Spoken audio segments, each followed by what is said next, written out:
Кудай теңир 6 айда Назарет деген шаарга Дөөт тукуму Жусуп аттуу адамдын колуктуусу Мариям кыздын алдына Салам, ырайым тапкан кыз. Ичак эле сен Кудайга жаккансың. Теңир дайым сени менен бир болуп, аялзаттан сен ырайым тапкансың. Периштенин үнүн угуп Мариям коркконунан шашып калды, абыдан эмне кыларын билбей калды, акыры жүрөк туурап чыгуучудай кабынан. Коркпо, Мариям. Аялзаттан сен баталуу болосуң. Уул төрөйсүң. Ысмын Ыйса коесуң. Аны эң улуу жогоркунун уулу деп, түп катасы Дөөттүн тагы берилет. Кызык, менин күйөөм болбосо, бул кандайча эгер чындап ойлосо? Ыйык рух аркылуу бардыгынан жогоркунун күчү сага төгүлөт. Төрөлө турган ыйыкка Кудайдын уулу деген ысым берилет. Кабыл алып, периштенин айтканын жан дилинен макул болду Мариям. Мен теңирдин кулуумун деп кубанды. Кетти ошондо периште анын жанынан. Көп күн өттү, эл каттоого Жусуп менен Мариям катышканы жөнөп кетти жаңыдан. Күгүн кирип жатаарга орун табылбай, алар барган Бетлехем шаарына. Бул учурда төрөр мезгил жакындап башталыптыр Мариямдын толгоосу.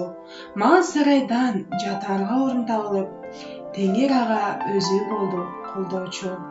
Аткарылып айткан бардык жөрөлгө куткаруучу мал сарайда төрөлдү.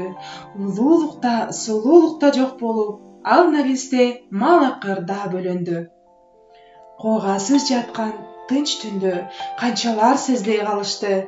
Асмандан сансыз периште туш-тушка кабар салышты. Ошол түндө кой кайтарган талаада койчуларга жакшы кабар таралды. Бүт ааламды бөлөөчүдөй бакытка бул дүйнөгө куткаруучу жаралды. Бул кабарга таң калышты койчулар. Жүргүлө, Бетлехемге баралы. Теңир бизге эмне жөнүндө айтканын, ошол жерде эмне болуп жатканын өзүбүз барып жакшылап кабар алалы. Бул учурда жаркыраган жылдызды көрүп чыгышкан табынууга жөнөп келди данышман. Бул жөнүндө Ирод дагы тынч турбай, суранжылап билип алды астыртан. Кайда экенин барып билип келгиле. Мен дагы табынууга барайын. Жүрөгүнө жаман бузук ой кирди. Астыртадан тындым кылып салайын.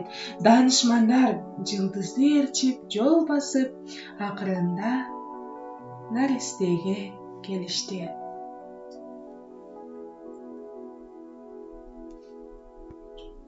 Таазим кылып, жүздөмөндөп жыгылып, ала келген белектерин беришти. Иродко барбоо жөнүндө теңирден аян көрүштү.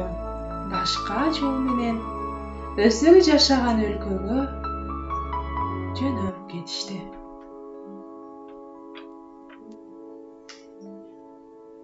Аткарылып бардык пайгамбарчылык, куткаруучу ушундайча төрөлгөн. Улуулукта, сулуулукта жок болуп, бул наристе мал акырга бөлөнгөн. Бирок анын теңдеши жок жемиши, бекер эмес адам болуп келиши биз үчүн зор үлгү насаат калтырып, асмандагы тактысына кетиши.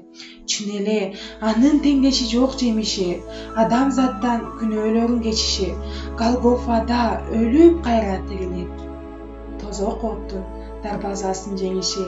Силер дагы табынууга келгиле, теңирдин керемет ишин көргүлө. Бул жерден көргөн чындыкты башкаларга